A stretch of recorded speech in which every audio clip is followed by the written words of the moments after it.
going on, everybody? VJ Hunt here, and I'm leaving from every farmer's favorite store, Tractor Supply.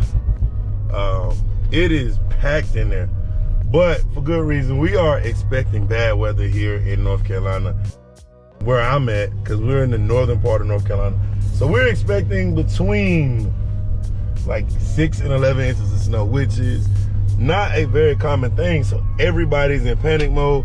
All the farmers are like, okay, I gotta go get feed. And so today, that was kind of my thing. I woke up this morning like, man, I gotta go get feed for my animals. So leaving out of there, it was like a traffic jam. It was a hassle. I'm not sure how it is everywhere else, but I know in North Carolina, when there is an issue with like weather, people go and buy everything out of the store. I mean, like everything. There's no bread, there's no milk, there's no meat. Like, I went to the grocery store last night just to buy some drinks, right? Like, cause I wasn't really worried about the meat and chicken and stuff like that, cause I'll go to the farm, but I noticed it was nothing on the shelves. And I was like, wow, like people really get kind of crazy, buy crazy, panicking and purchase everything. But the thing that I wanted to talk to you guys about, being that we are poultry farmers and chicken shortage and all those things are going on, I noticed, man, it was no eggs, 0 eggs. I don't go in the grocery store that often anymore, but when I went in, I noticed that the price of eggs, they were anywhere from like $6 to like $9, which is unheard of. So I don't watch the news much, but I was hearing about all of the stuff that was going on with like the bird flu, and somebody asked me a question, and I thought that it may be kind of interesting to talk about it with you guys on the Hunt Family Farm channel. Somebody asked me, does the bird flu affect our birds? And the short form answer is no, because our chickens are already on our farm, and in this video I'll show you our chicken setup and how it's grown. So our egg layers, like they have a whole pasture like cows, so like they don't live in close quarters, but also we're not bringing in any new birds, so we don't really have to worry about the bird flu. Now, how it does affect us is from the hatcheries.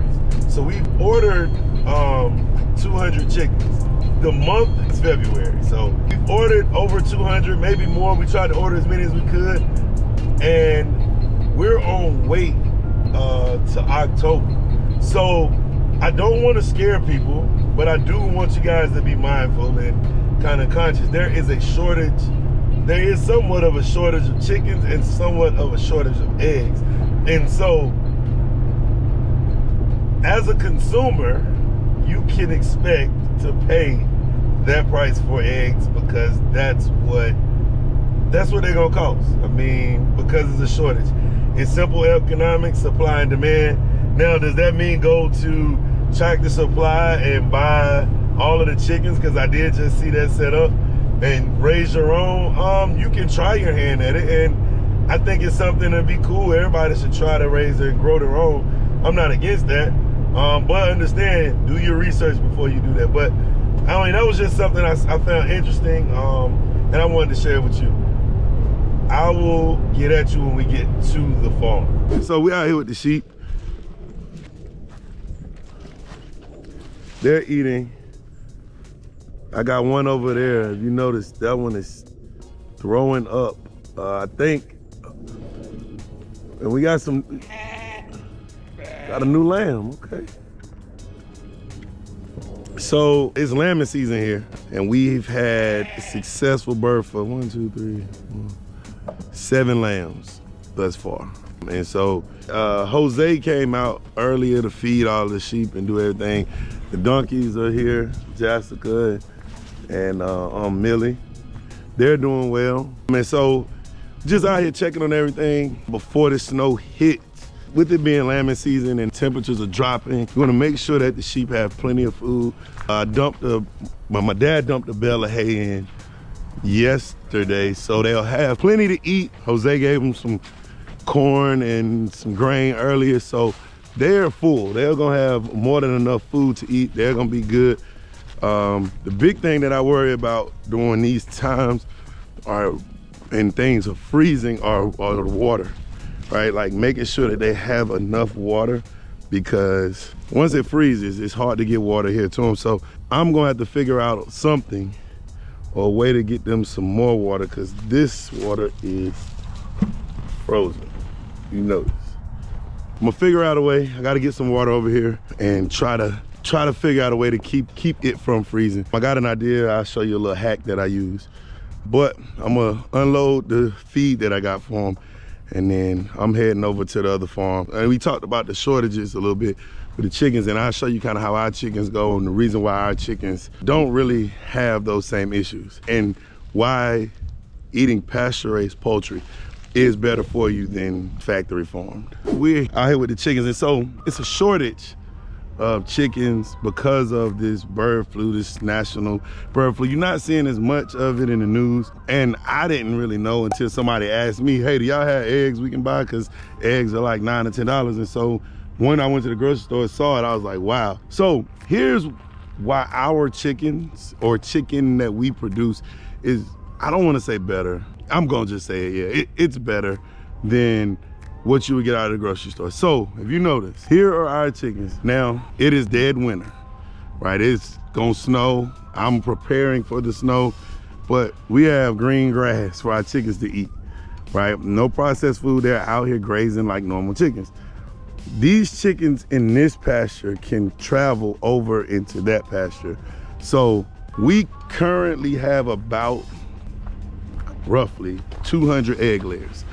And so I'm gonna go out here and show you our setup of why things like bird flu and diseases and things like that don't really affect our chickens. And it's mainly because they have this whole field to roam around, right? So if you look down there, you see that blue, that's a laying box. It's a trailer where they have nesting boxes in, and we have chickens out here. And if you see, it's a couple of our chickens, they're out here just grazing, living a natural life. And then we have that set that live in that building right there, but they also can come out into that yellow area. So anytime you have animals that are living in more of a natural setting, they are gonna be healthier animals, which naturally they produce better, they live better, they can scratch and graze and get sunlight. And those are the things that help prevent diseases and things from growing. When you have factory farming, which most of what you see in grocery store is a factory farm setup, most of the time, like, that's where diseases are developed. That's why they have to give the animals antibiotics and give them different things in their feed to keep them from getting sick. So in the situation of, I guess, this bird flu, all it took was for one chicken to catch it and the whole chicken house would have it. And then let's say they transported those chickens to another place, and then at that farm, and now you see what I'm saying? Where when you purchase your chicken, or you purchase your beef, or you purchase your pork, if you purchase your stuff from a farmer, in most situations, it's gonna be healthy, right? I always say that. I eat the same stuff that I produce. I'm not gonna eat bad food, so I wouldn't sell you bad food.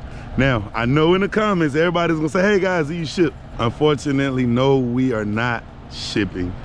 We barely can keep up with the demand that we have here, and it's a blessing that we have that demand. So definitely we're happy about it, but we currently don't ship. So all the viewers, we are working to ramp up production, but what we want to do is offer quality, and we have to offer quality to just the local people that we have around here currently. Unfortunately, you can't get our stuff if you're out of state, unless you travel to North Carolina while it's starting to snow. But I need to get some water, so I'm gonna get these water jugs filled up, and then I'm gonna show you how I'm gonna keep the water from freezing, or how I will have our animals get access to water over these next couple of days. Man, it's starting to snow. So you can see, I don't know if you can see the little flurries, they happening. This is supposed to be one of the biggest snowstorms that we've seen hit, right? I pray that it's not, but they said it's coming, so you gotta get ready. So I'm trying to do this with one hand, and this thing is heavy. You ever lifted 5 gallons of water with one arm? Oh crap. So here we go, we're walking over to the water thing. to the water bucket, I guess you would call it. So I have one of these containers, and we're gonna pour this water in.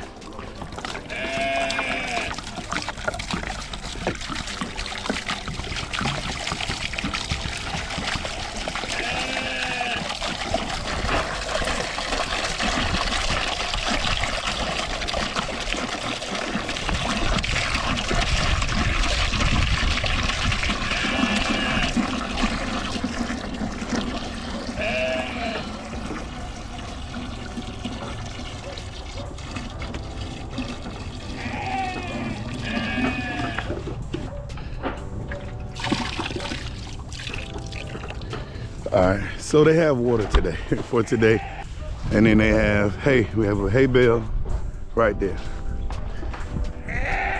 You see it. And they have shelter. I'm sorry, they're going in that building.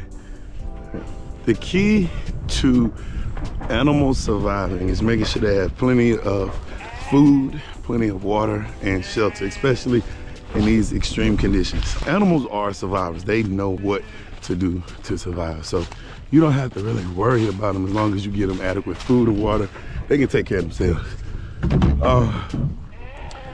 So here is, snow is coming in. So here's my little hack to keep the water from freezing. So I have a water bottle, soda bottle, anything plastic. All right, I'm gonna so I'm gonna drop this bottle in the water and it's gonna float. And what happens is the water's gonna freeze around it